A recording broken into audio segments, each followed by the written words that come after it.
किसी जंगल में टुनटुनी चिड़िया अपने दो बच्चों के साथ रहा करती थी। वो दूसरे पक्षियों के घरों में काम करके अपने बच्चों का पालन पोषण करती थी। जंगल में बारिश का मौसम शुरू हो चुका था।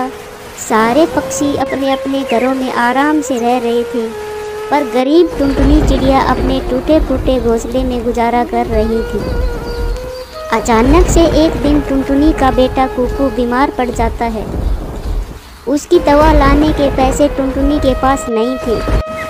वो अपने भाई कालू कौवा के पास जाती है और कहती है, कालू भैया, मेरा बेटा कुकू बीमार पड़ गया है, उसे ठंड लग गई है। भैया, अगर आप कुछ पैसे दे देते तो मैं अपने बेटे का इलाज करवा लेती। सुनो टुनटुनी, तू मुझसे पहले भी कई बार उधार ले चुकी है। अब तेरा बेटा बीमार है तो इसमें मैं क्या करूं? मैं तुझे ही पैसे देते रहूंगा तो मेरे परिवार का गुजारा कैसे करूंगा? मेरे पास इतने पैसे नहीं है कि मैं तुझे फालतू के पैसे दूं। तू अपना कहीं और जाकर इंतजाम कर ले। कालू भैया, ऐसा मत कहिए। पिछले साल इसी तूफान में मेरा पति मर गया, लेकिन अब मैं इस तूफान में अपने बेटे को मरता नहीं देख सकती। भैया, मुझे पता है कि मैं आपकी कर्जदार हूँ। मेरे पति की मौत के बाद आपने ही मेरा व मेरे बच्चों का ध्यान रखा था। भैया, मैं आपके पैसे धीरे धीरे एक एक पैसा चुका दूंगी, लेकिन आज मुझे पैसे दे दीजिए, नहीं तो मेरा बेटा मर जाएगा।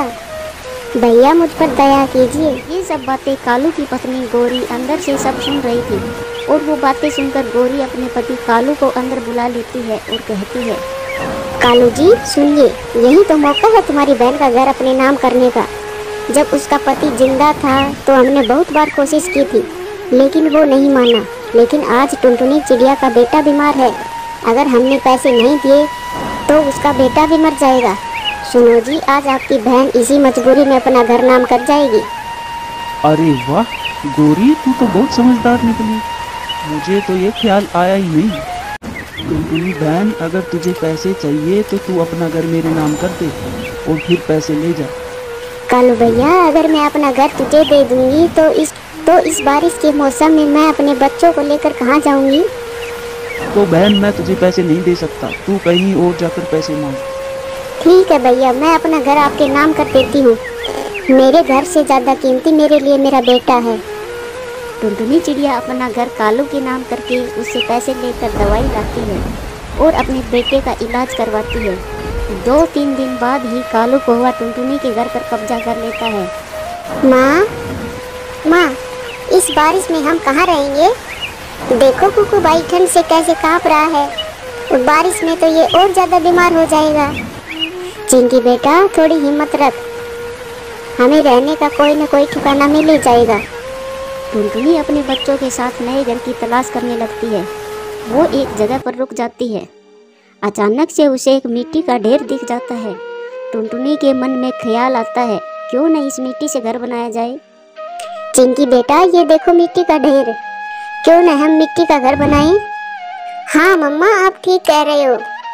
फिर टुनटुनी चिड़िया अपनी बेटी चिंकी के साथ मिलकर मिट्टी का घर बनाती है और उस घर में रहने लगती है। धीरे धीरे बारिश रुक जाती है और जंगल के सभी पक्षी टुनटुनी का घर देखने आते हैं। अरे टुनटुनी बहन, तुम्हारा मिट्टी का घर तो बहुत सुंदर लग रहा है और मजबूत भी है। हाँ टुन्नी चिड़िया, क्या तुम मेरे लिए भी मिट्टी का घर बना दोगी? और मेरे लिए भी टुन्नी चिड़िया। ठीक है मेरे दोस्तों, मैं आप सभी के लिए मिट्टी का घर बना दूंगी। फिर जंगल के सभी पक्षियों के लिए टुनटुनी मिट्टी का घर बनाती है, बहुत सारे पैसे कमाती है। दूर दूर से टुनटुनी चिड़िया से मिट्टी के घर बनवाने पक्षी आते हैं। अब जंगल के सभी पक्षियों के पास अपने अपने मिट्टी के घर होते हैं, और इस तरह मिट्टी के घर बनाकर टुन्नी चिड़िया खुशी खुशी रहने लगती है। दूर किसी जंगल में टुनटुनी चिड़िया अपने पति रोकी कबूतर के साथ रहा करती थी। उसके 2 छोटे छोटे बच्चे थे। रोकी कबूतर एक लकड़हारा था। वो लकड़ियां काटकर अपना व अपने परिवार का पालन पोषण कर रहा था। एक दिन रोकी कबूतर लकड़ियां काटकर आ रहा होता है, तभी एक बाज उस पर हमला कर देता है और इस हादसे में रोकी की मौत हो जाती है। टुनटुनी व दोनों बच्चे फूट फूट कर रोने लगते हैं। माँ, ये सब कैसे हो गया? पापा को किसने मार दिया? चुप हो जाओ मेरे बच्चों, आज से मैं ही तुम्हारी माँ हूँ और मैं ही तुम्हारा पापा। टुनटुनी चिड़िया अपने बच्चों को चुप कराने लगती है। बच्चे किसी तरह चुप हो जाते हैं। इसी तरह कुछ दिन बीत जाते हैं। अब घर की सारी जिम्मेदारी टुनटुनी के कंधों पर आ गई थी। एक दिन टुनटुनी चिड़िया की सास लूसी कबूतरी उससे मिलने के लिए उसके घर आती है और कहती है, कमबख्त करम जल्दी निकल जा मेरे घर से। ये घर मेरे पति ने बनाया था अपने बेटे के लिए और तू है कलमुही जो मेरे बेटे को ही खा गई। अब मैं तुम्हें अपने घर में नहीं रुकने दूंगी। तू अपने मनहूस बच्चों को लेकर निकल जा यहाँ से। माँ जी, आप ऐसा क्यों कह रही हो? मैं इतनी रात को कहाँ जाऊंगी अपने छोटे बच्चों को लेकर? आप मुझ पर नहीं तो इन मासूमों पर रहम कीजिए। तू कहीं भी जाकर मर अपने बच्चों के साथ, इसमें मुझे कोई भी फर्क नहीं पड़ता। चलो अब बहुत हो गया, जाओ यहाँ से। ठीक है माँ जी, आपकी यही मर्जी है तो मैं अपने बच्चों को लेकर जा रही हूँ। बच्चों चलो यहाँ से, कहीं न कहीं आसरा मिल ही जाएगा। टुनटुनी चिड़िया अपने बच्चों को लेकर वहाँ से चली जाती है। टुनटुनी चिड़िया व उसके बच्चे जंगल में इधर उधर भटक रहे होते हैं। तभी अचानक जंगल में तेज बारिश शुरू हो जाती है। टुनटुनी चिड़िया अपने बच्चों के साथ एक पेड़ की डाल पर बैठ जाती है। हे भगवान, अब मैं क्या करूं? अब मैं अपने छोटे छोटे बच्चों को लेकर कहाँ जाऊं? मेरे बच्चे बारिश में भीग रहे हैं। माँ, मुझे ठंड लग रही है। देखो बारिश का पानी कितना ठंडा है। बेटा तुम परेशान मत हो, मैं कुछ न कुछ करती हूँ। ऐसा कहकर टुनटुनी चिड़िया कालू कौआ के घर जाती है। कालू भैया, अरे ओ कालू भैया, दरवाजा खोलो। क्या हुआ टुनटुनी चिड़िया, इतनी तेज बारिश में हमारी नींद क्यों खराब कर रही हो? अरे कालू भैया, मेरी सासू माँ ने मुझे और मेरे बच्चों को घर से निकाल दिया। अब मेरे बच्चे इस तेज बारिश में भीग रहे हैं। कालू भैया, मुझे और मेरे बच्चों को बारिश रुकने तक अपने घर में आसरा दे दो। नहीं नहीं टुनटुनी चिड़िया, मेरे घर में इतनी जगह नहीं है कि मैं तुम सबको रख सकूं। तुम कहीं और जाकर मदद मांगो। टुनटुनी चिड़िया बारी बारी से जंगल में सब पक्षियों से मदद मांगती है, लेकिन कोई भी पक्षी टुनटुनी चिड़िया की मदद नहीं करता। मदद करना तो दूर, दरवाज़ा ही नहीं खोल रहे थे। टुनटुनी चिड़िया थक हार कर वापिस अपने बच्चों के पास आकर बैठ जाती है और एक केले के पत्ते से अपने बच्चों को बारिश से बचाने की कोशिश करती है, लेकिन उससे फ़ायदा नहीं होता क्योंकि बारिश बहुत ही तेज़ थी। टुनटुनी चिड़िया व उसके बच्चे पूरे भीग जाते हैं। अगली सुबह सूरज निकलता है और बारिश रुक जाती है। बच्चों उठ जाओ, सुबह हो गई है। देखो सूरज भी निकल आया है। टुनटुनी चिड़िया की आवाज़ लगाने पर उसका एक बच्चा उठ जाता है, लेकिन दूसरा बच्चा आंख नहीं खोलता। उठो गोलू उठो, देखो सुबह हो गई और बारिश भी बंद हो गई है।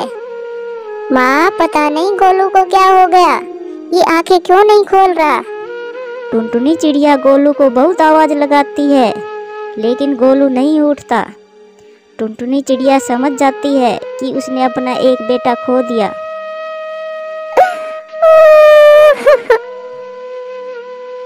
मैं कितनी बेबस माँ हूँ जो अपने बच्चों को बारिश से नहीं बचा पाई, जो इस दुनिया को छोड़कर चला गया।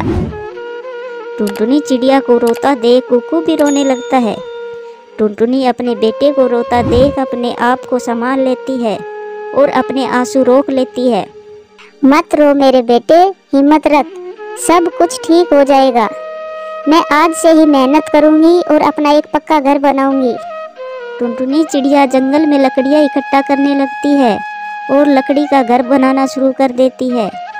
माँ, घर बनाने में मैं आपकी मदद करूं? हाँ बेटा, तेरे पास जो लकड़ियाँ पड़ी है वो मुझे ला कर दे। इस तरह कड़ी मेहनत करने के बाद टुनटुनी चिड़िया अपना एक लकड़ी का घर बना लेती है और अपने बेटे के साथ खुशी खुशी रहने लगती है। पक्षीपुर जंगल में 3 अनाथ बहनें रहा करती थी, मीनू, चिंकी और टुनटुनी। मीनू सबसे बड़ी बहन थी और टुनटुनी सबसे छोटी थी। तीनों बहनों के पास अपने अपने खेत थे और तीनों के खेत में 3 फलों के पेड़ थे। मीनू के पास सेब का पेड़ था, चिंकी के पास आम का और टुनटुनी के पास अमरूद का पेड़ था। तीनों बहनें अपने अपने घर बनाकर रहती थी। तीनों बहनों में टुनटुनी बहुत मेहनत करती थी और स्वभाव से दयालु व ईमानदार थी। टुनटुनी अपने पेड़ व खेत की अच्छे से देखभाल करती थी, इसलिए उसका पेड़ हरा भरा व फलदार था। उसमें ढेर सारे फल लगते थे। और दूसरी तरफ मीनू व चिंकी दोनों बहुत आलसी व कामचोर थी। वो अपने अपने पेड़ की बिल्कुल भी देखभाल नहीं करती थी। वो दोनों दिन भर बैठकर बातें किया करती थी। मीनू व चिंकी टुनटुनी के पेड़ की हरियाली व फल देखकर बहुत चिढ़ती थी। चिंकी, उस टुनटुनी के पेड़ को देखो, कितना हरा भरा व कितने सारे अमरूद लग रहे हैं, और हमारे पेड़ पर तो कुछ भी नहीं लगता। जो लगे हैं वो भी कम होते जा रहे हैं। चिंकी, मुझे उसके पेड़ को देखकर बहुत जलन होती है, क्योंकि हम दोनों बहनें खाने को मोहताज हो रहे हैं, तो टुनटुनी को भी तो होना चाहिए। वो तो आराम से बैठकर फल खाती है और हम दोनों भूखे भटकते रहते हैं। हाँ मीनू दीदी, आप सही कह रही हो। टुनटुनी के पेड़ से जलन तो मुझे भी हो रही है, लेकिन हम इसमें कर ही क्या सकते हैं? मुझे तो कुछ समझ ही नहीं आ रहा। चिंकी, मेरे पास एक अच्छा सा आइडिया है। चलो हम एक जहर वाली पुड़िया लाकर टुनटुनी के पेड़ की जड़ में डाल देते हैं, फिर वो पेड़ कुछ ही दिनों में सूख जाएगा। चिंकी व मीनू दोनों बहनों ने मिलकर प्लान बनाया और फिर रात होने पर दोनों मिलकर टुनटुनी के पेड़ की जड़ में जहर डालकर भाग जाती हैं। टुनटुनी को इस बात का पता नहीं था। कुछ दिन ऐसे ही गुजर गए। एक दिन टुनटुनी का पेड़ पूरा सूख गया, उसका घर भी टूट गया। टुनटुनी ये सब देखकर बहुत हैरान होती है। उसे तो विश्वास ही नहीं हो रहा था कि ये सब क्या हो गया। हे भगवान, ये क्या हो गया? मैंने अपने पेड़ की जी जान से भी ज्यादा देखभाल की थी, फिर भी ये क्या हो गया है?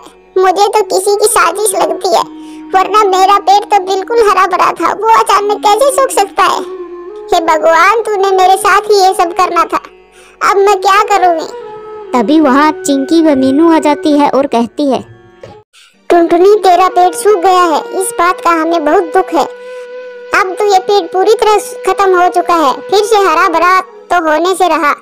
चलो हम एक काम करते हैं, इस सूखे हुए पेड़ की लकड़ियां तोड़कर एक अच्छा सा घर बना लेते हैं। वैसे भी चिंकी और मेरा घर कमजोर हो गया है, इसकी लकड़ियों से घर बना लेंगे तो हमारा घर भी मजबूत हो जाएगा।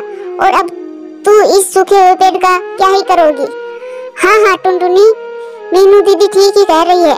हम दोनों बहनें इस सूखे पेड़ की लकड़ियां लेने ही आए हैं, ताकि हम अपना मजबूत घर बना सके। और हाँ, अब तो तेरा भी घर टूट गया है, तो तू भी हमारे साथ ही रह लेना।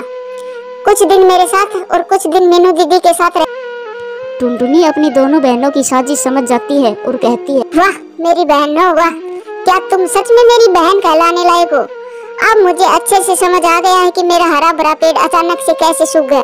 मैंने तो तुम दोनों को नहीं बताया कि मेरा पेड़ सूख गया है, तो फिर तुम दोनों को कैसे पता चला? इसका मतलब तुम दोनों ने ही मेरे पेड़ के साथ कुछ गलत किया है। तुम दोनों नालायक, अपने पेड़ का ध्यान तो नहीं रखती हो और मेरा पेड़ भी सुखा दिया। तुम दोनों चली जाओ मेरी नजरों के सामने से, वरना मैं अपना गुस्सा काबू नहीं कर पाऊंगी और मैं ये भी भूल जाऊंगी कि तुम दोनों मेरी बड़ी बहनें हो। मीनू व चिंकी टुनटुनी का गुस्सा देखकर वहाँ से चली जाती है। टुनटुनी जल्दी से दवाई लाती है और अपने पेड़ की जड़ में डालती है। टुनटुनी ने फिर से अपने पेड़ की देखभाल करना शुरू कर दिया। कुछ दिन ऐसे ही बीत गए। उधर चिंकी व मीनू दोनों का घर टूट गया। वो दोनों बहन बेघर हो गई थी। उन्हें अपनी गलती का एहसास हो गया था। कुछ दिन ऐसे ही गुजर गए। फिर से टुनटुनी का पेड़ हरा भरा हो गया और फल भी लगने लगे। एक दिन टुनटुनी अपनी बड़ी बहनों को अमरूद देने गई तो उन्होंने देखा वहाँ सूखा हुआ पेड़ और टूटा हुआ घर पड़ा था, जिसके पास से मीनू और चिंकी दोनों उदास बैठी है। मीनू दीदी, चिंकी दीदी, ये क्या हो गया और ये पेड़ कैसे सूख गया? तुम्हारा घर कैसे टूट गया? टुनटुनी मेरी छोटी बहन, अब तुम्हें क्या बताएं, हम दोनों का पेड़ बिना देखभाल के टूट गया और ये हम दोनों की गलती की वजह से हुआ है। हम दोनों ने अपने पेड़ की देखभाल नहीं की, इस वजह से हमारा पेड़ सूख गया और हमारा घर भी टूट गया। और हम दोनों ने जो तुम्हारे साथ किया था ना, ये तो हमारे साथ होना ही था। हाँ टुनटुनी, मीनू दीदी सही कह रही है, ये सब हमारी ही गलती है और हमने तुम्हारे साथ बहुत गलत किया। हम दोनों ने तुम्हारे पेड़ में जहर डाल दिया था ताकि तुम्हारा पेट सूख जाए और तुम्हारा घर भी टूट जाए। हम दोनों तुम्हारी तरक्की से चलने लगे थे। हमें माफ कर दो टुनटुनी, हमें माफ कर दो। दोनों बहनों ने टुनटुनी से खूब माफी मांगी। टुनटुनी बहुत अच्छी थी, वो उन दोनों को माफ भी कर दिया और कहती है, मीनू दीदी, चिंकी दीदी, तुम दोनों मुझसे बड़ी हो, तुम दोनों मुझसे माफी मत मांगो, मुझे अच्छा नहीं लगता। तुम दोनों को अपनी गलती का एहसास हो गया, यही मेरे लिए खुशी की बात है। अब से तुम दोनों मेरे साथ ही रहना। और मेरा पेट भी फिर से हरा भरा हो गया है और फल भी लग गई है। अब से हम तीनों बहन साथ में ही रहेंगे। और फिर तीनों बहनें साथ में खुशी खुशी रहने लगती है। दोस्तों वीडियो अच्छी लगे तो लाइक करें, शेयर करें, कमेंट्स करें और हाँ चैनल को सब्सक्राइब करें। धन्यवाद।